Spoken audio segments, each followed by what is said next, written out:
കഴകം ജോലിക്ക് താനിനി ഇല്ലെന്ന് ഇരിങ്ങാലക്കുട കൂടൽമാണിക്യം ക്ഷേത്രത്തിൽ നിയമനം ലഭിച്ച VA ബാലു പറയുന്നു. വിവാദമായി സാഹചര്യത്തിൽ ഇനി ജോലിക്കില്ലെന്നും ഇക്കാര്യം അറിയിച്ച് ദേവസ്വം അധികൃതർക്ക് കത്തുകൊടുത്തെന്നും VA ബാലു. കഴകം പോസ്റ്റിലേക്ക് ഇനിയില്ല. ഓഫീസ് അറ്റൻഡന്റ് ആണെങ്കിൽ വരുന്നുണ്ട്. ഇനി അങ്ങോട്ട് കൂടൽമാണിക്യം ക്ഷേത്രത്തിൽ കഴകം പോസ്റ്റിലേക്ക് ഇനി അങ്ങോട്ട് വരാൻ താല്പര്യമില്ല.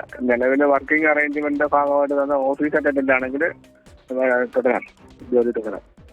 ദേവസ്വത്തിലെ ഈ നിലപാട് തന്നെയാണ് അറിയിക്കുന്നത്. ഇതിന്റെ നിലപാട് തന്നെയാണ് അറിയിക്കുന്നത്. അല്ല, രേഖാമൂലം ഇന്ന് അറിയിക്കും. മെയിലോ മാനേജരോ അറിയിക്കും. സൂരജ് ശശി തൃശ്ശൂരിൽ നിന്ന് ചേരുന്നു. സൂരജ്, യഥാർത്ഥത്തിൽ അങ്ങനെ വളരെ നിരാശനാണെന്ന് തോന്നുന്നു ഈ കാര്യത്തിൽ. കാരണം അയാളോട് ചെയ്യാൻ പാടില്ലാത്താണല്ലോ ചെയ്തതെന്ന് പറയുന്നത്. പറയൂ വിവരങ്ങൾ. തീർച്ചയായും തീർത്തും നിരാശനായി തന്നെയാണ് ബാലു സംസാരിക്കുന്നത്. ഇത് സംബന്ധിച്ച് അദ്ദേഹം പറയുന്നത്, ഇത്തരത്തിൽ തന്ത്രി കുടുംബത്തിന് തന്റെ നിയമനവുമായി ബന്ധപ്പെട്ടുകൊണ്ട് വിയോജിപ്പുകൾ ഉണ്ടായിരുന്നുവെന്ന് തനിക്കറിയില്ലായിരുന്നു. ജോലി ചെയ്യുന്ന സമയത്തൊന്നും തന്നെ അറിയില്ലായിരുന്നു.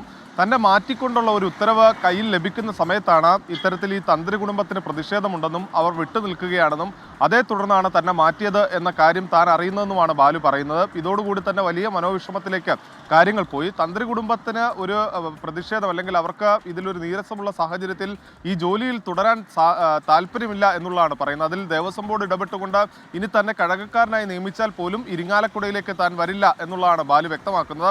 അതേസമയം ഈ ഓഫീസ് ജോലിക്ക് നിലവിൽ ഈ തന്ത്രി കുടുംബത്തിന്റെ പ്രതിഷേധത്തെ തുടർന്ന് ബാലുവിനെ ഈ ഓഫീസ് ജോലികളിലേക്ക് മാറ്റിയിരുന്നു. അങ്ങനെ ഓഫീസ് ജോലികൾക്കായി തന്നെ വിളിക്കുകയാണെങ്കിൽ അതിന് പോകും. ഇനി ഒരു കാരണവശാലും ഈ കഴകക്കാരനായി എത്തില്ല എന്ന് തന്നെ ബാലു ഉറപ്പിച്ചു പറയുന്നു. ഇന്ന് തന്റെ തീരുമാനം ദേവസ്വം ബോർഡിനെ അറിയിക്കും എന്നുള്ളതാണ് ബാലു പറയുന്നത്. ഇന്ന് ദേവസ്വം മാനേജരെ രേഖാമൂലം തന്നെ അത് ഇമെയിൽ മുഖാന്തരം അറിയിക്കാനാണ് നിലവിൽ ആലോചന. ഈ കഴകക്കാരനായി ഇനി ചുമതല ഏൽക്കില്ല എന്ന തീരുമാനം ഉറപ്പിച്ചിരിക്കുന്നു ബാലു. അത് ദേവസ്വം ബോർഡിനെ ഇന്ന് അറിയിക്കുകയും ചെയ്യും.